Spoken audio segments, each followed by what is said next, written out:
Ke o tātou tāpua I le atua.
Ia outou pe pese atu I le ali I le pese fou. Te lalolangi o mai ia outou pe pese atu I le ali. Ia outou pe pese atu I le ali. Ia outou whawhetaia lona suafa. Ia outou tālai atu lana whaolatanga I le aso ma le aso. Ia o tātou te tālo. Ulu fale mai lau whanau I lo malu I le nei tae ao ina ua e whawhangu ina mailo mātou wola. Ma ua e au mai a fo iai mātou whaalinga o lo wolofa tūnoa. O mātou o mai foi o le vi inga ma le whane tanga e si ae I a te oe ono o lo wolofa ma lo whamaoni. A nganga pa iai a fio mai e tauto lua la mātou tāpu inga nei. Ia whaia I le nganga ma le whamaoni. Ai ei o atu I se vi inga o oelo mātou atua o lo tamā le alo ma le nganga pa ia. Amene. Pese lima tātou te pese ai.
O le asafo nei o le tātou Sauniga whale au Taumafai.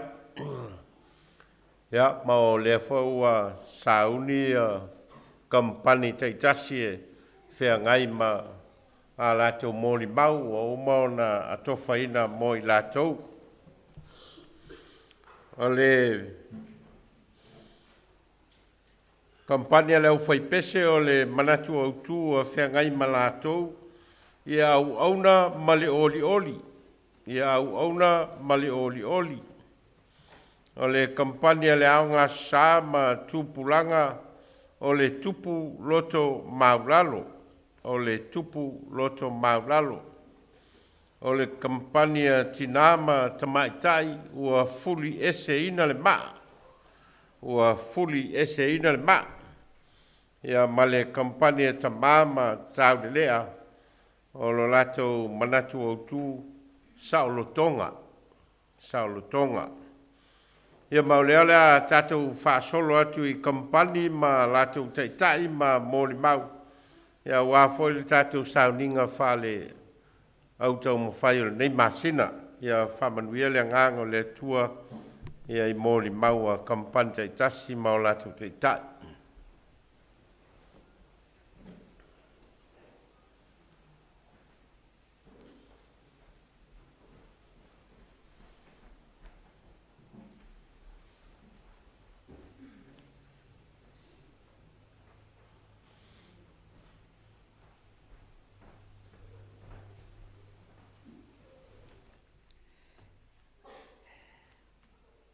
I le swafa malu le ao le au Taumafai, e vea i leo whatawaa whai masui o le kampani le au whai pese, mātou te whaawhelo i tuai whatalofa i lau sunga teitai, sunga tau ina Nove Vailaau, whapea le whaletua i a penina.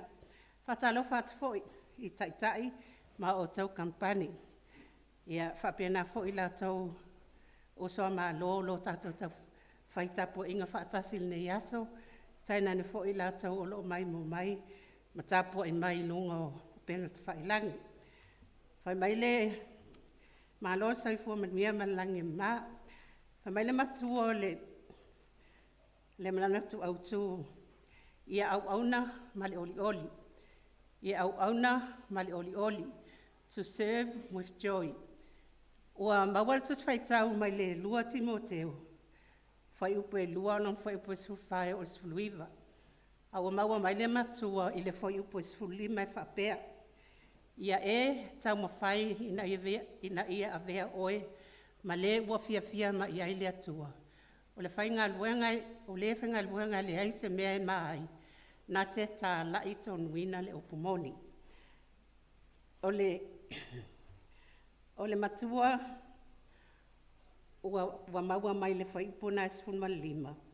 A ua vaivaina i vaenga e wha, mua, ia vea oe au auna e fia ma iai le atua.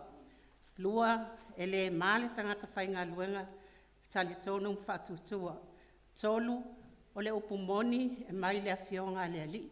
Malauna wha, e sila fia e le atua i lātou oe fia, matu mau nona finangalo. Mua, ia vea oe au nai fia ma iai le atua. O nisi nei o popo inga paulo lo nā talii, whale anganga o Timoteo. O na lo nā lofa ia te ia. Na ia mawhai e ia, o na tū mau le ngā luenga tā lai, o wala au inai o ia. Ma ia vea o ia, ma se tasi, e fia iai le atua. Ua wha mautu ina, tus whaitau, o le salamu e se lau, whai mua ma lua, Roma sufa, foi upa sufitu, ma sulvalu, ma le Filipi e fa, foi upa sultonu. Fa mole le au fai pese se fai tau mai.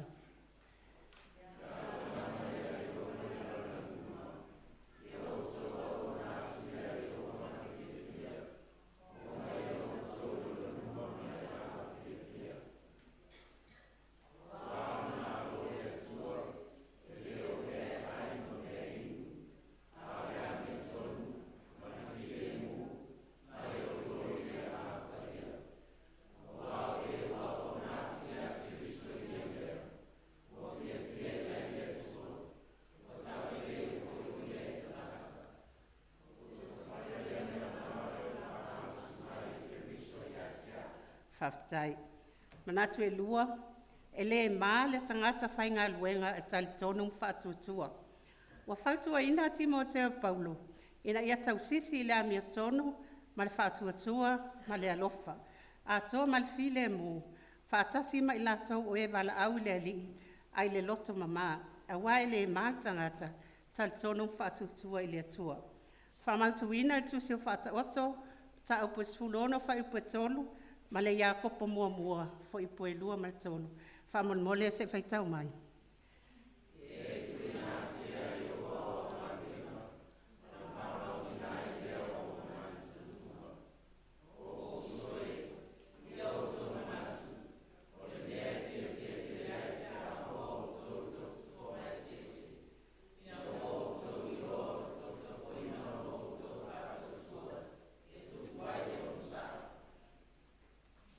O le manatu e tolu, o le upumoni e mai le afionga le alii.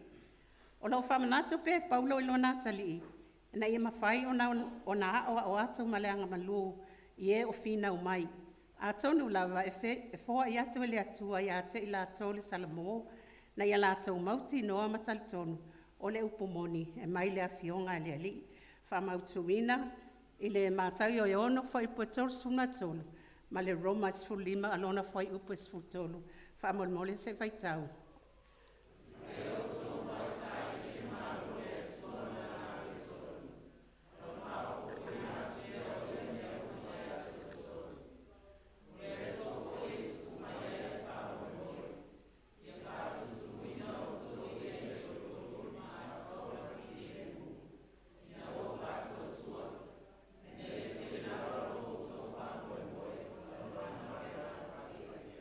I le malona wha, e sila fia e le atua i lātou o e fia matu mau i lona finangalo. O le manatu maulunga o Paulo, e na ia whamarsia pēr Timoteo i le alofa tūnoa o ia Jesu Kiriso. A wana sila fia lele i lātou o e fia matu mau i lona finangalo. Whamautu ina i le Deuteronome sfulu whai upo sfulua, ma le Roma se fulu lua, whai upo sfultasi ma sfulua. Whamon mo le whaitau.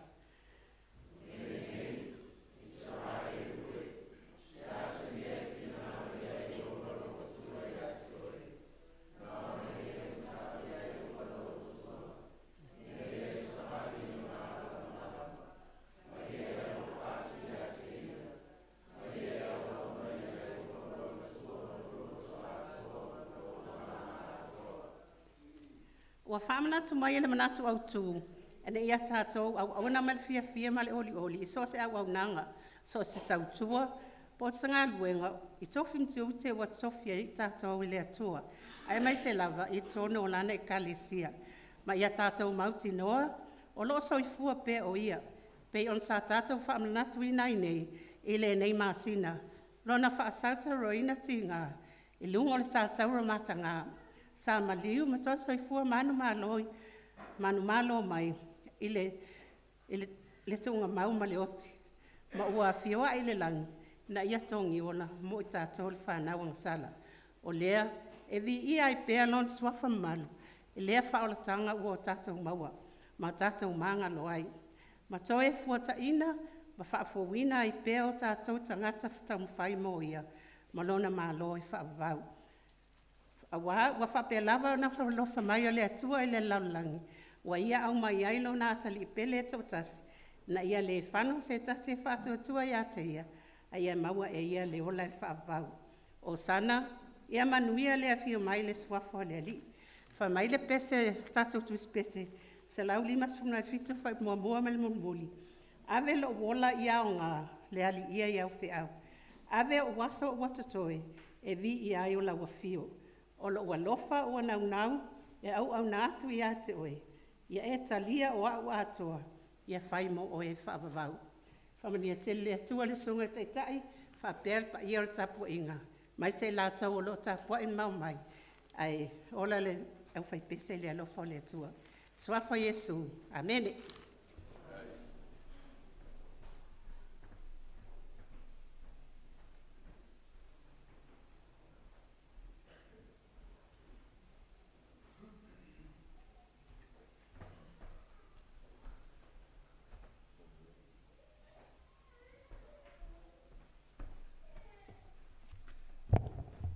God is good. All the time. Ele leile atua. Taimi uma. Ameni. Ele swafa malo Yesu Keriso le aole. Au Taumafai. E whawhelo ai whatalo whatuai le kampania rea o ngā sā e lau sunga taitai. Lau sunga to ina Nove Vailaau. Malwhaltua. Le malo kampania taitasi mau lato taitai. Ai whapea le maawe ese o tato e kālesia. Ai le whangalo ina fo i lato o loo. Whaita po inga whaatasi mai mai tato. I lunga o ta upenga ta whailangi. Talofa lava. Au le amataina la mātou mau. Te walau atu mal whaaloalo lea o ngā sā. Su ane lau tūspa ia. I le salamo ilona mata upo 5 matasi. Alona whai upo 10 matasi le se fulu se o 10 lua. Tātou whai tau whaatasi mai ai. O le tātou whaafowina nai luma le atua ne masina. O noi tātou o se a o ngā sā whaalongo tai o na luma. Tātou whaitau whaatasi mai ai, a maua lau tusi whaitau whamonmoli. Le atu wai, ia e whaia se loto māmoa, ma ia e whaafowina se loto mau i tonu i atia. Aua e te lafua ina au iau luma. Aua foi e te ave se ina lo wanganga pa ia i atia. Ia e whaafoisia mai i atia au le oli o le oltanga mai i ati oe. Ia e tau fi mawina fo ia au ma le loto fia. Whaafitai.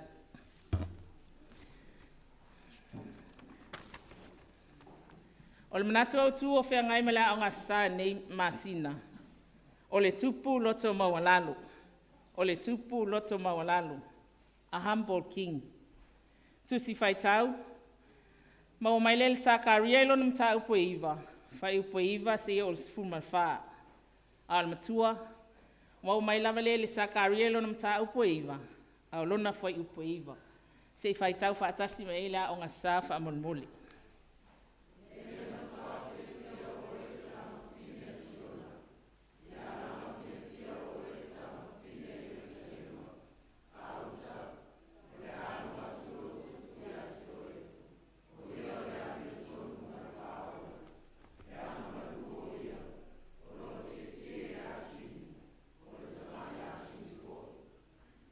Whaafitai. E whāni vaenga o vai nei ai nei manatu au tū. Vaenga mua. O le tupu uawhio mai i le tamai asini. Tusi whaitau. Io ane lona mta upo sfulma lua, whai upo sfulma wha ma sfulma 5. Ma le mātai o lona mta upo lua sfulma tasi, whai upo 5. Se whaitau whaatasi mai aile au ngā sā whaamonmoli.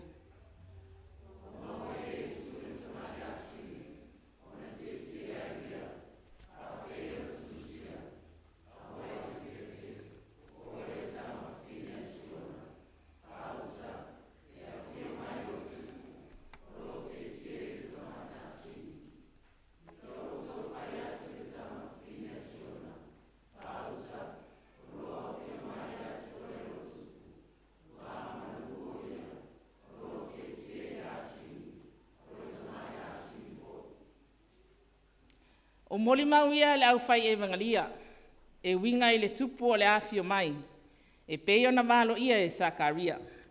Whauta, e awhio mai lo tupu, o loo tie i le asini, o le tamai asini foi. O le asini, o le whailo ilo leo le loto maolalo, le file mu, ma le alofa. O le whaonga ina Yesu o le tamai asini e tie ai, e le tie ai lava se tasi. O le whailonga lea o lona awhio mai ma le file mu. O le tia mai o se tupu i se solfanua. O le whailonga lea o le taua. Ai a tia i se asini. O le whailonga o lo sau ma le file mu. O le tupu na te au maia le file mu ai le o le taua. A o le tupu fo i na te pu lea le lalolangi uma. I lona file mu. Vaenga i lua. O le keriso e anga malu maloto maolalo.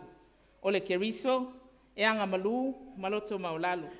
Tusi whaitau, kolose ilo nam tau pe tolu, alona whai upo sfurma lua ma sfurma tolu. Ma le mātai ilo nam tau pe sfurma tasi, alona whai upo lua sfurma le iwa ma le tolu sfuru. Whaitau whamulmuli.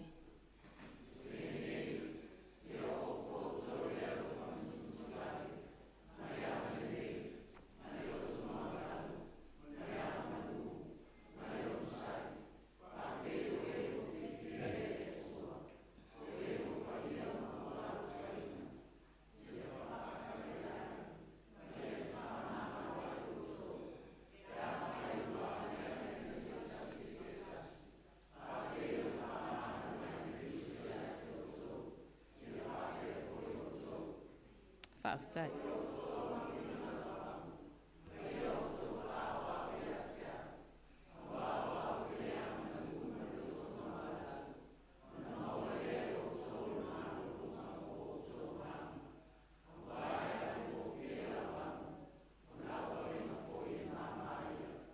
Whaafutai.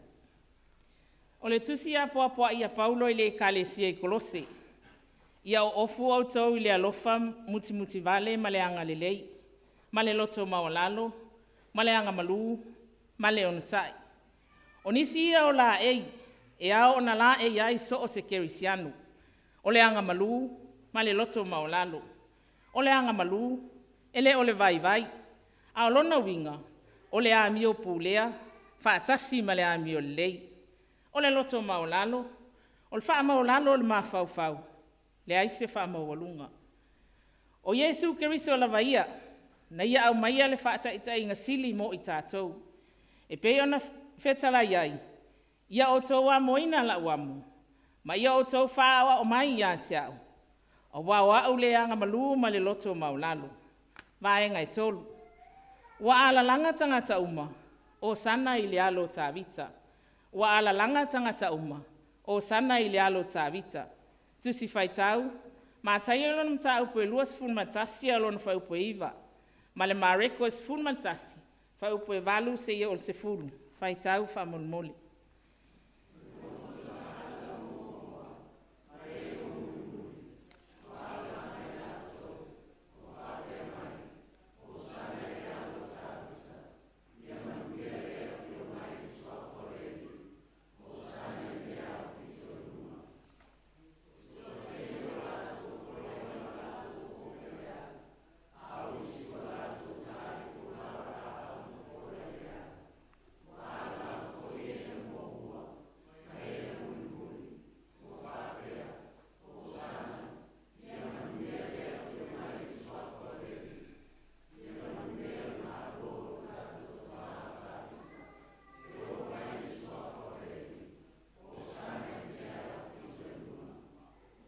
Whaafutai. O le tau alanga lea le moto o tangata, o e na mua ma e na mulmuli.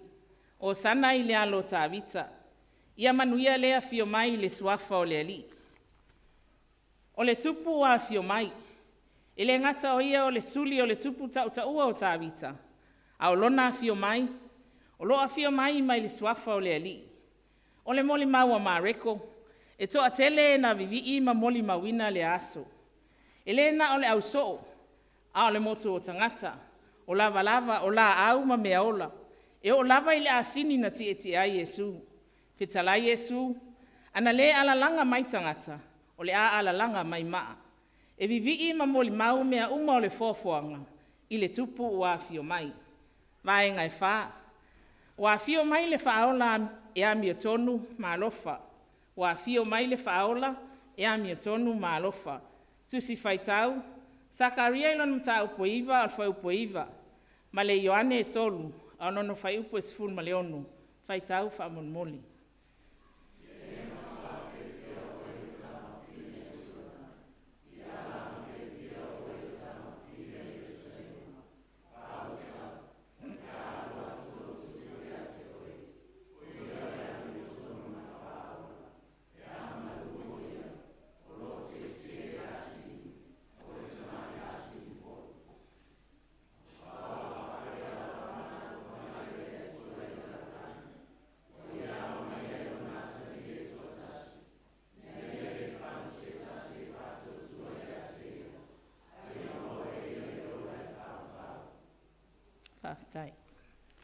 Fai mai le waloanga Sakaria, o le tupu o afio mai, o ia o le amiotonu, O le upu a mio tonu, o le a mio e tonu.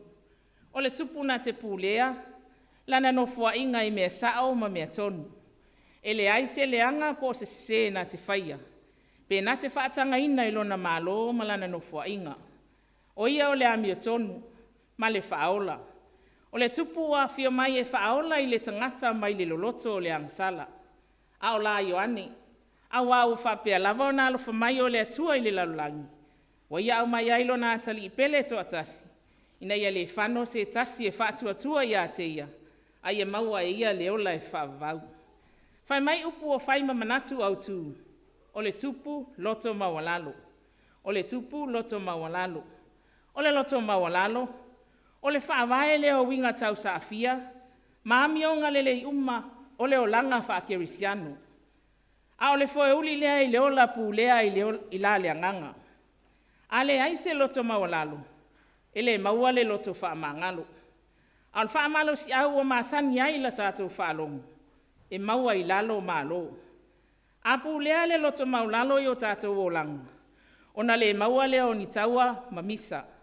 Ona le tusi lima lea ma whaamsi noai. Ona le whela matai lea ma whiainai. Ai ola tangata umai le whialufani. Ma le whetausiai. A le whaamanatu o le profeta o Mika mo I tātou uma. Mika ilo na mta upe ono alona whai upe valu e whapea. Sole, wa whaali atu ia te oe, wa whaali atu e ia te oe le mea lelei. Se a fo I se mea finanga loai le ali ia te oe. Pe a le o ia mea, ia whai le a mio tonu. Ia nau I le alofa. Ma ia wheo ai malo atua, ma le loto wha maulalo. O le tupu, loto maulalo. Ameni.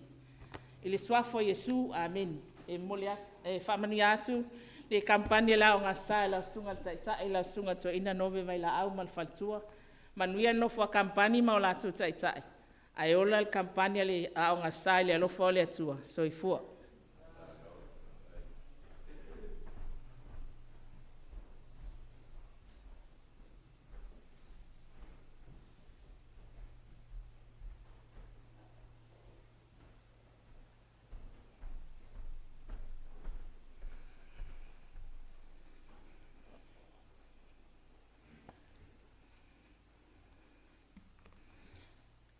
Fatalo fatu, kampania tinama tamaitai, lau sunga tamato ina, alfaritua, no loa tato e kalesia, fapei lato mai mua mai. Ole manatu au tu, ua fuli e seina le maa. Tusi faitau, lukan, duas fulfa, fai upu mua se yo le vandu. A le matua, maua mai ile luka e luas fulfa, fai upu e lua maritolu. O ai loa I latou, ua fuli e seina le maa, nai le tuunga mau, o na latou luatu lea I titonu, a le I loa le tino. Fai mai le autu, ua fuli e seina le maa. O le whailonga ma le mamana o le sili ese o ngaruenga a le atua. Ina ua whaatau I lalo ina ai e le atua le maalosi o le oti ma le tuunga mau. I se ola fou ma le tai au fou. Whai mai le moli mau e mātai o. Tai au le nei ma le aso le nei. Wa tō le mafui. Wa lulu wina whaavai o le lalolangi. Wa fuli e sea le maa sai le ngutu o le tuunga mau. Wa tia foi le a ngelu I ona luma. Le aso ma le taiao wa whaatau nu inai le mea ua finga ngalo ai le atua mo le lalolangi. Wa o le itu waso le atua se itapena lo whao la tanga ma le tasa o le tonga. Tapena to atasi ai le atua. Taiao le na tali umai fesilia le lalolangi. Taiao le na whaali ai le atua le lalolangi. E moni ia o ia o le tupu. E moni ia o ia o le mesia. E moni ia o ia o le whaola. E pei ona sili tina I le taiao na o ai le tunga ma. Sapo pole ma whememea. Ai atu, ua tali e le atua la fisili. Wa uma na tapena ele atua le ala. Wa uma na fuli e sea ele atua le mai le ngutu le tunga mau. Tali ele atua fesili le tangata popole, ma fe memea. Saunia ele atua lo tangata, e avea ma tangata fou. Wa leo toi tangata tuai, ai wa e tangata fou. E te mai moa, ma e sila ile mamalu malona sili ese. E whawa enga u vai iai. Ai wa utu whaatasia le tasi ma le lua e whapea. Wa so sofa Yesu le oti ma le tunga mau. O le whailonga o le manu malo. Ua whailoa ma tau atu le manu malo o ke riso. O le whamoe lea na tapena le atua mo ona tangata. O se ala fou se io ai ma le fia. A whai ua manu malo le ali o Yesu ke riso i mea uma. Manu malo mai le sasa, ma le whaingata o le sa tauro ma le tunga mau. O ina e te ilo ai, ma o ilo ai. E le ma whai e se malosi o i lalongei, malunga. O na vauia le taimi ma le aso le atua. Ta pena ai le sa o le tonga mo tato uma. O le mea lea na finga ngalo ai le atua mo oe ma. Ta oe ta lai, le tala o le manu malo ke riso. Whamawina le matau mau le tusia ma reko sfulu ono, a o le whai upe 5. A mausau taimi, on whai tau wailea. Maenga i tolu. Ua mata tau i latou, ona o le ai o se whaatua tua. A oanga i maile sa valinga le nuu o le atua mai ai kupito. E wha moe mo le nuu fola ina. E peo na tu sia le whea ngainga tuai. E le whai ngō fia le sa valinga. Te le wha fita auli sa wha ui mai ai e le atua lo na nuu. Malona wha moe. Ina ia tofo ina le loloto o le whaatua tua o na tangata. Te le foi va venga na whai e le atua e awala mai a mose. Ai le whapea na tu mauaiso la tautal tanunga. Na o lava ina ngā lala le fia ai. Na ngona le leo whapea. E siri eire toi foi ai kupito na ilo le oti le vau. Ala leo whau au mai i le whea ngainga fau e so o Yesu. Na whaatia le fo launga Yesu mo na so o i lungo sami. I le a wha. Na manino mai le ngau i. O whaatua tua o le au so. Ina ua whaatia o tau whaai Yesu le la tau va. Ala lea whai mai le tau alanga le tangata o fiola. Yesu, e te lea lofa mai ea o le amata o whano. Na tu lai Yesu ma whaapea na upu yon so. O whea ea o iai lo tau whaatuatua. O le wala au ma le mautonu o le tangata o le ai se whaatuatua. Ai se ilonga o vavenga. Whato ai loa fo i lea o na whaatuatua. Na o lava i le tunga mau, whaapea malona toi tu mai. O iai lava le langona fefe. Ona o le ai o se whaatuatua. A poto Yesu i la fiafe, so o Yesu i la fiafe au pito i lunga. Na lātou wa aia se tangata ofu sina. Na lilo i o lātou manatu o Yesu. A wā na langona lo lātou fefefe. A wā ana le fe talai Yesu e whaapea. Au atou te mata. Aiwa ai mai i o 5, ma uwaya na tutu i whau. Ma lo i tū na tu ia i le tau. O le nā whatu ātari tonu ai loa, ma ua le ai se fefe. O le wha mai fo i lea o lo mau ai tātou to tele o le au kerisiano. E fia ma pepese le whātua tua. Ai tai o lo i whawhita auri. Pito lo i tua le whātua tua. Ai wha mua i luma le fefe. Se i longa foi o ni vavenga. Fato ato i loa foi lea o na whātua tua. Wha mawina le mātou mau le tusia ma reko sfulu onu. Ao se vaenga o le whai upo e ono. Vaenga i wha. E leo i nei o ia. A ua toi tu mai na i le oti. O ia upo le angelu i tina e to lua ia na asia le tunga mau o Yesu. Peo na iai le moli mau a ma reko e valu. Whai upo e ono. Ina ua wa aia e tina nei o to alua le tunga mau. Ua tu ufua. Malangona ai le mātata au mwhapea ifo. Whapea ifo ai o lama whauwhaunga. ua ngā uia le tino mali o Yesu. Peitai, na whai loa ai ele angeli o lo toi ai Yesu i le tunga mau. Ai wa toi tu mai. Sa whaapea o na la tari tonu ai. O le fesili telefoi lea mo i tātou o tā ua o te kerisiano. Pe wha amata o tātou tonu lava o tunga mau o langsala. E fua lava lau tali i leo langa o lo e nofo, ma o lo e soifua ma o lai le nei lalulangi. O na e mauti noa lea. O lo e nofo pea tunga mau o langsala. E lei whai ngofi o na tātou o ese mai, i o tātou tunga mau, na tanu mi ai i tātou o no langsala. Pe tai, ana le ai lea lihi lea o mawhai ai. O na tātou o ese mai, i o tātou tunga mau tanu mia. Ai o tātou tu whaatasi ma Yesu, mai le oti ma tunga mau, o le wha o le tanga, na ia tapena mo i tātou. Ai o le tautu manu malo mai o Yesu, mai le oti ma tunga mau, o le whailonga nā ua ia furi a sei nai le maa, sa whai ma pāpupuni o la tātou wa ai i le wha o le tanga. Ono Yesu, amene.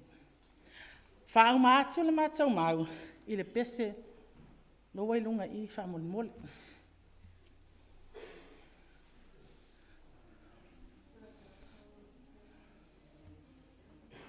E ka mai kua whamole.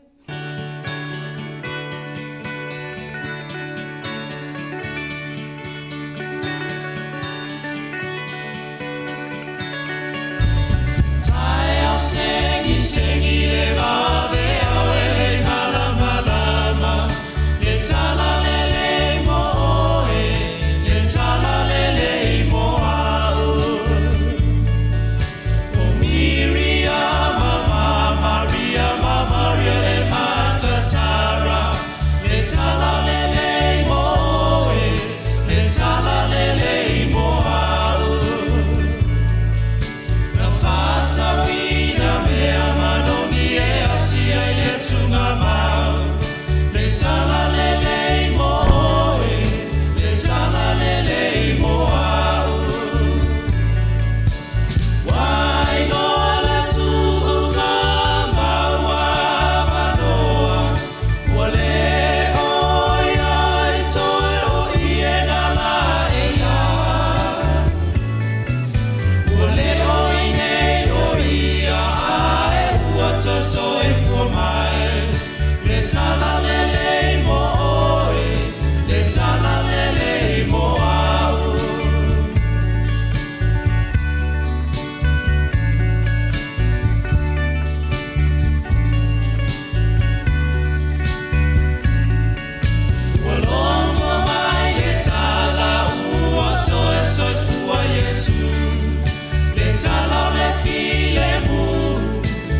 no whakampani mo lato tai tai, a pe lato mai mua mai, ono Yesu, amene.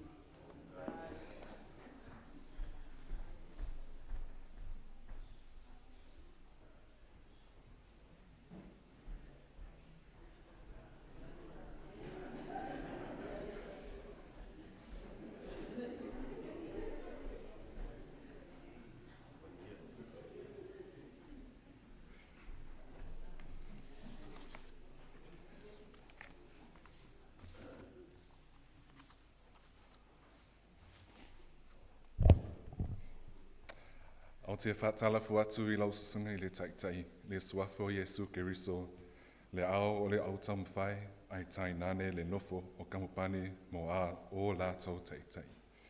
O le anganga lava lea e tasi, au te whātā lofa atu ai. I ai lātou uma o loo tapua I mai, I lunga o upenga o fesoita inga ai maise o le mamalu. O le tātou e ka lesia I ona tulanga whaelupeina, tā lofa lava. Ia whaamanuina le alofe o le atua, ona oa tātou au lia mai, le aso sā muli o le nei fo I masina. Ai, o le a mātou taumafai loa, e muli mau watu I le mata upu ua whawhengai ma I mātou e whapea, sa o lotonga, freedom. O le tusi whaitau, o loo filia mai ai le nei manatu au tū, o le tusi a Paulo, I le e kālesia I Galatia. Galatia 5, a o le fuai upu moa e whangata mai I le fuai upu e ono. A o le matua, ua filia mai ai le uluwai fuai upu. Ai a wha mole se I tātou whaitau whaitasi mai I ai. O le nei, ia o tau tu mau I salantonga, se rotu mai I Kristi. A o le I tai tawhia o tau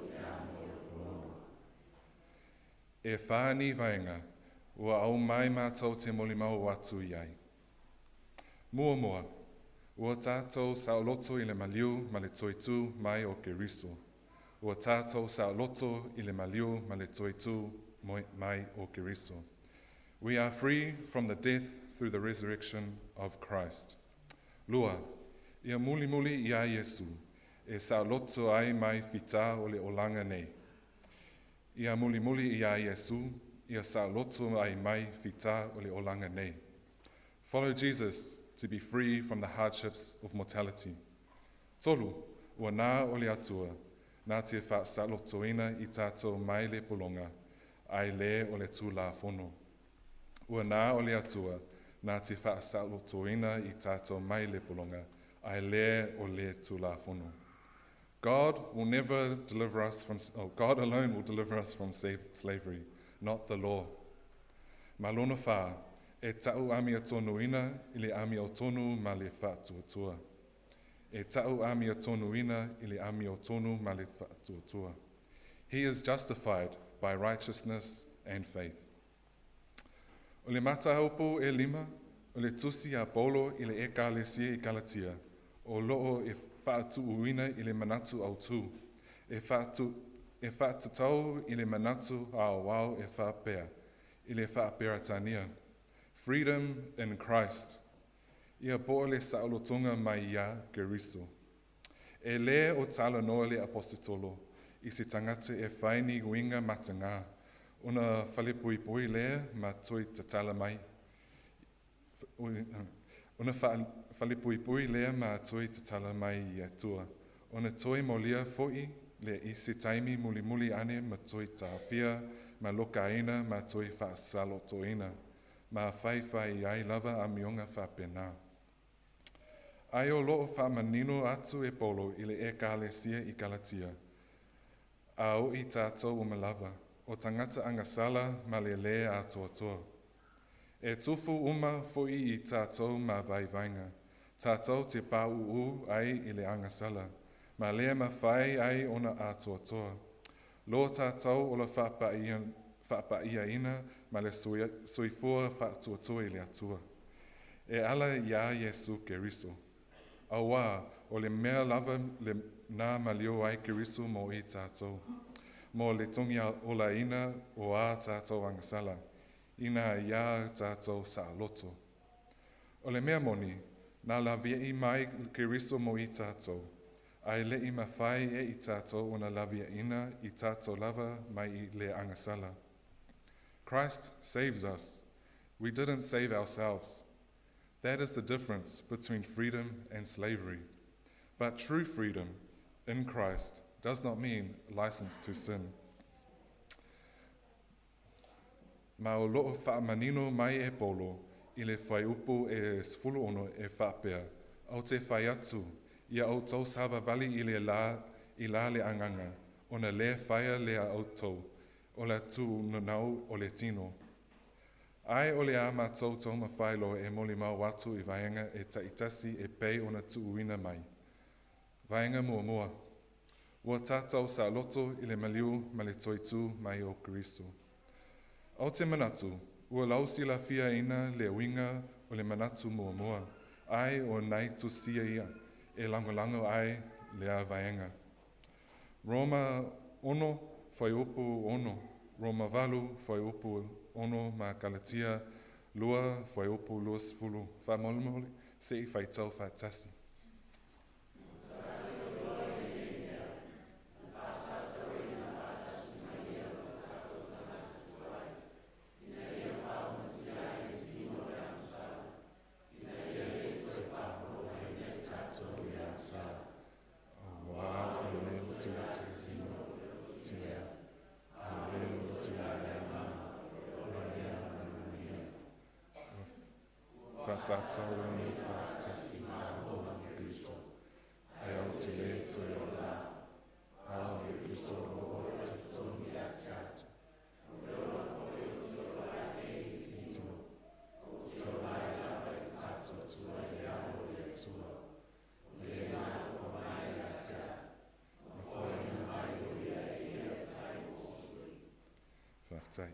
Vaenga e lua.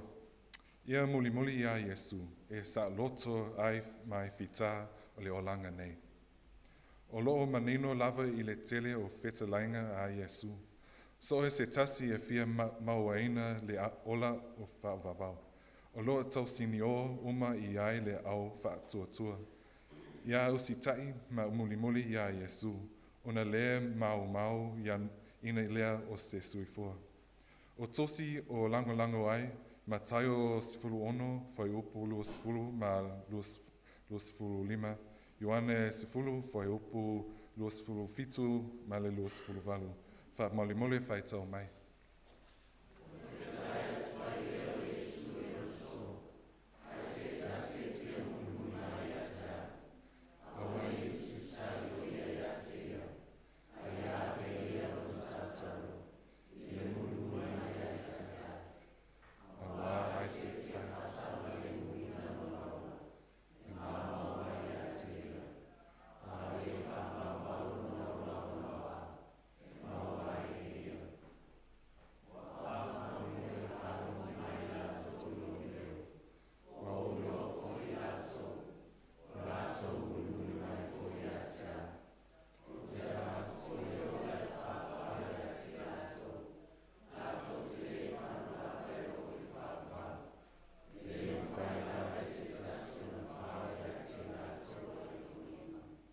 Whaftai.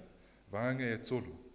Ua nā o le atua, nā te whaasa lotoina I tātou mai le polonga, ai le o le tū la fono. E le ono se lau iwa sifulu valo tausanga, a o le I whanau mai le masia. Nā whailoa mai ai e le perofete o Isaia. Le saulotonga e whaia e le atua, e le ngata ia Israelu, ai o le lalolangi. Isaia ona sifulu tasi fai upu e mua, ma le Galatia e lima fai upu e sifulu valo, ma le lua sifulu lima. Fai tau fai mole.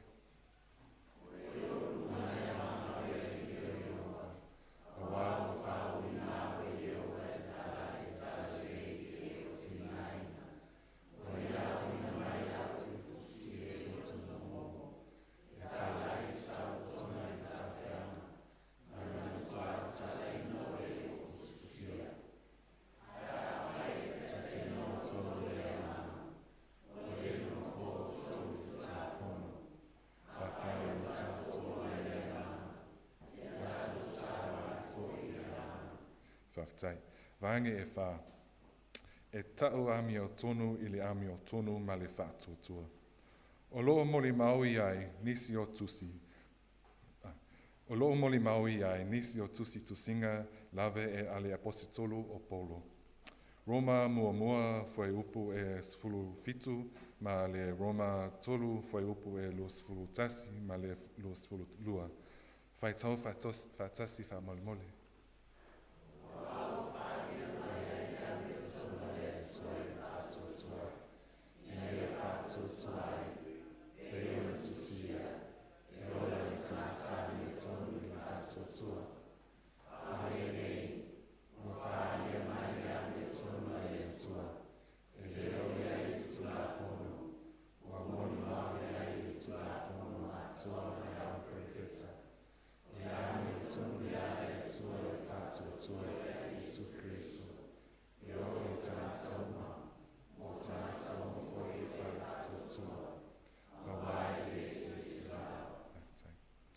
whaftai. Ia Manuel tele lau sanga I le taitai I le toeaina ma le tina o le ngaluenga. Manuel le nofo o kampani ese whapele ma malu o le e kālesia. Ai ola le pālangi I le alofo o le atua ma le tātou atunu pele ina 685. Soifua.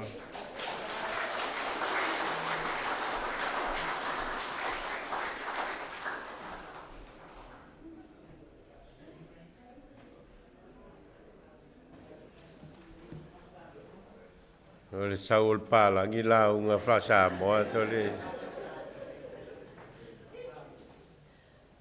Yeah, this is a huge challenge for all of us.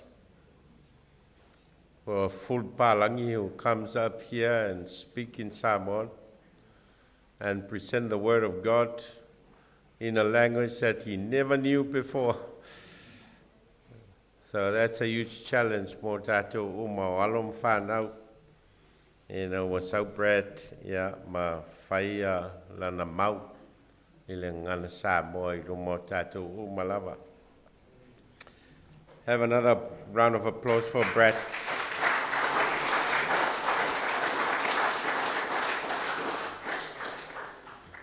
Te manatu au tū uma o lesa whea ngai ei tātou o loo a ngai I mawhauwhaunga o le vaitau o le maliu malto e soifua manu malo o lo tātou o li whaola. Pei o le whesili au pito sili o na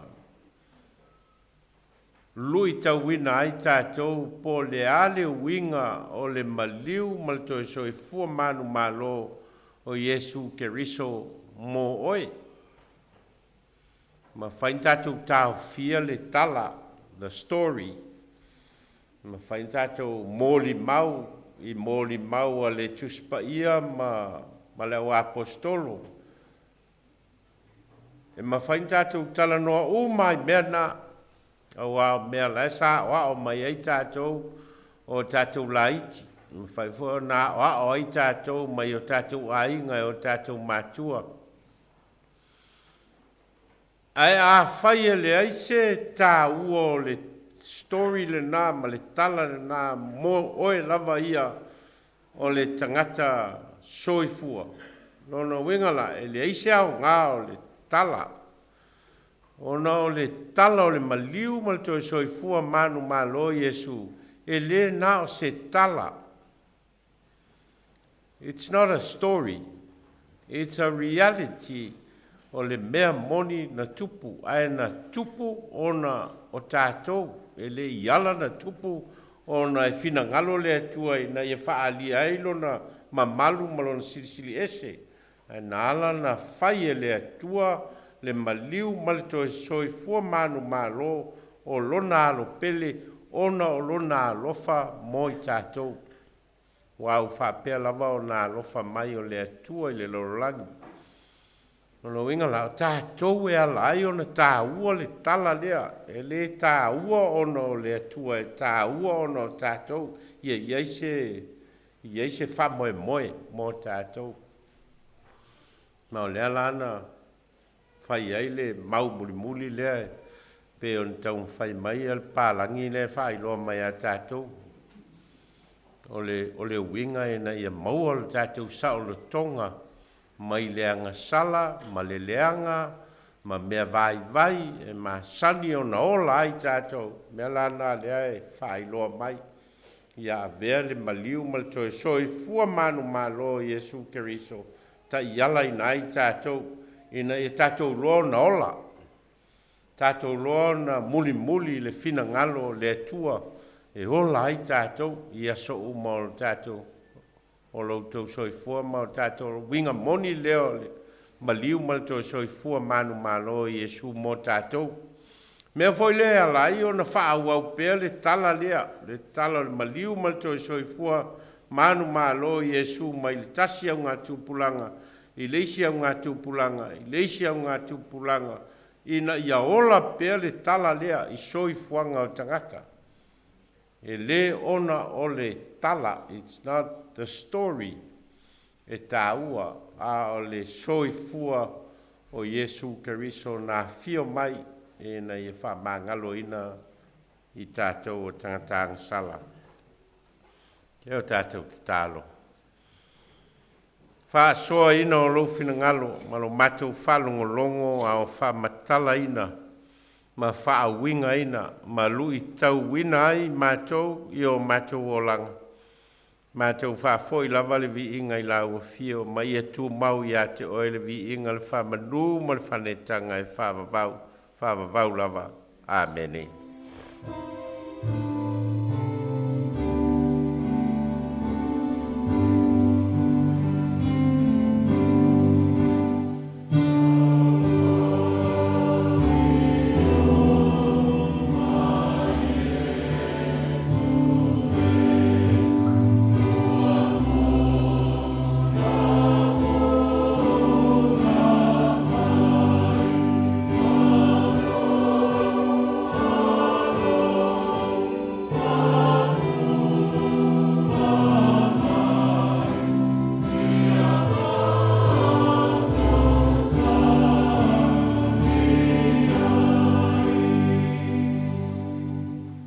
Se lauli mas fumai fitu le pese tātou te pese ai, au i nai le tātou foai.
o au whamanuianga i o matou ola, o lavai mea alofa tupe o matou maua o fua foi o le ola ngā lulue, o matou loto mali lie o foi natu o nia matou taulanga mo lau a fio o lau fe au ma lau ngā luenga.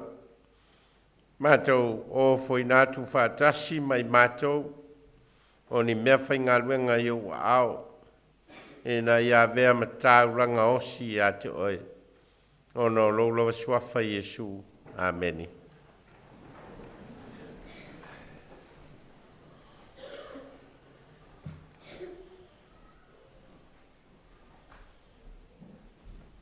Talo le aise leo. Au te whaasoi nātu. Mata upo tātou talo.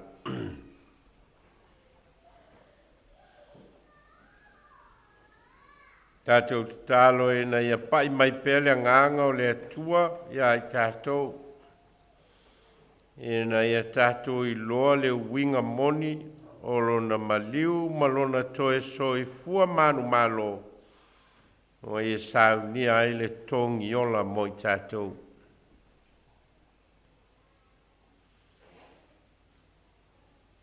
Tātou talo mo le tātou o Lotu ma le kalesia, ma ala o lana moli mau mo le atua i to tonu o le au Lotu, tonu a inga, ma whala potpotonga mai tu tino ese, o lo wha tino ai nai le tātou moli mau, whale nganga. Tātou te talo mo tātou whanau o mea lofa tangata o foi na mai e le atua i to tonu o mafutanga whaurunga li o a inga se iau o lava i le e kalesia. Whanau na o tātou aputi mai o lato o langa mai le la iti se iau o mai na matutua. Tūpulanga na whawhai lele ina mai i le moli mau whakerisiano e winga i le atua malona whinangalo. Tātou te talo e na ia turi loi na pē i lātou e le nganga o le atua. Whātonu wholau pēa le atua i le soi fua ma le ola o tātou whanau. E na ia aua nei pā u atu i lātou. I le leanga maleanga sala. Tātou te talo mo a inga tai tasi uma o le au Lotu. Le ola Taumafai ma le ola Tauithi. Le ola sa ili ma wha moenga o le lumana. E le ngata o sa ilinga o manuia i tonu o le neia tunu. A le atia e ino a inga ma whanau e na ia manuia o lato wolanga mo le numanai. Tātou talo e na ia whamanuia mai le atua.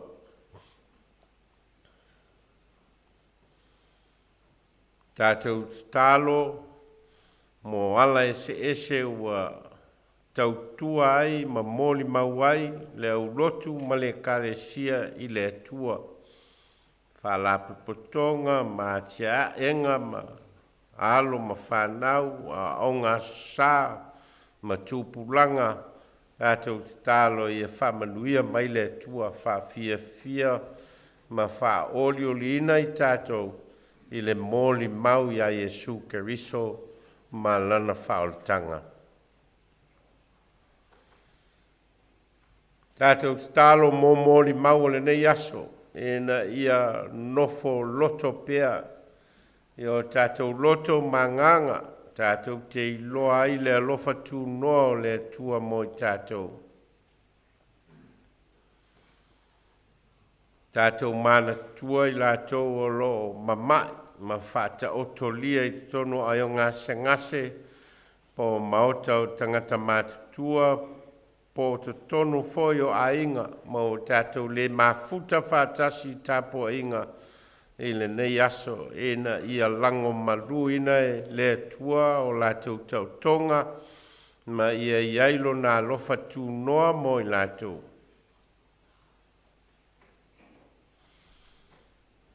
Tātou te tālo mō whānau le sauniuni toi taliu i tutonu o onga i le vai aso nei. E na ia whaafia ina i lātou ma whaoli olina i lātou le sa i linga o le poto maleta mai. E na ia o ngā o lātou wola ini au nanga mo le tua malona finangalo. A tālo le tangata ia i le mea o lo mamafa i lona finangalo. E na ia whaafofonga le tua i o tātou tālo sanga ma o tātou manaonga.